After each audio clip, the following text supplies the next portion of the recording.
চিহ্নিত হয়েছে, ওটা কালী মন্দিরটা চিহ্নিত হয়নি, পেদালি সব বেরিয়ে যাবে একই লোক করছে, একই কারণ মন্দিরে মানে পর পর হচ্ছে।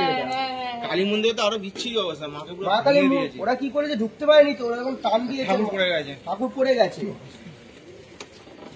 হিন্দু জাতি পাথরের মূর্তি তা ভেঙে কি করবে? না আমি অবাক হয়ে যাচ্ছি, মানে এখন সব মন্দির মানে এইখানে যে তালা দেওয়া এই ফাঁকটা দেখি ওই উপর দিয়ে ঢুকে গেছে, রাত 3:30টার সময় ঢুকেছে, তারপরে হয়েছে ঘটনাটা।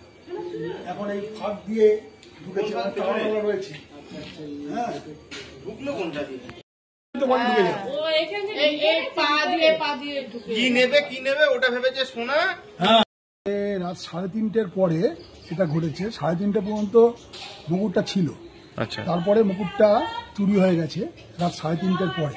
আচ্ছা, হ্যাঁ, এবং আমরা মোটামুটি ধরছি এটা গেটের ওপর দিয়ে ঢুকেই এটা হয়েছে। আচ্ছা, আচ্ছা। আপনারা কি আজকে সকালে জানতে পেরেছেন? সকালে তখন এই যখন সকাল 12টার সময় যখন পুজো দিতে আসে পুরোহিত, সে দেখে যে মুকুটটা নেই। তারপরে পুলিশ এসেছিল। আচ্ছা, হ্যাঁ, পুলিশ তো দেখে গেছে এবং ফুটেজ নিয়েছে, সিসিটিভি ফুটেজ নিচ্ছে। আচ্ছা, কাউকে কি চিহ্নিত করা গেছে? না, চিহ্নিত করা যায়। আচ্ছা, হ্যাঁ, আচ্ছা। আর একটা জিনিস জানতে চাই, যে 1982 সালের এই মন্দির, মা কতটা জাগ্রত, মানে জাগ্রত জায়গায় এরকম একটা ঘটনা। হ্যাঁ, এবং এ তো আমাদের বাৎসরিকই হয়, মে মাসে 1500 লোক খায়।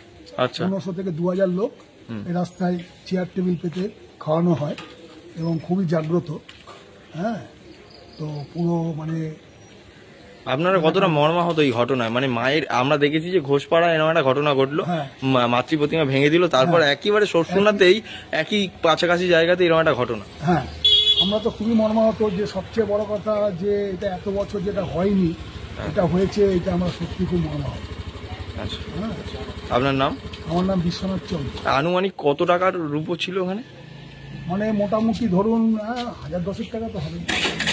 10,000 টাকা।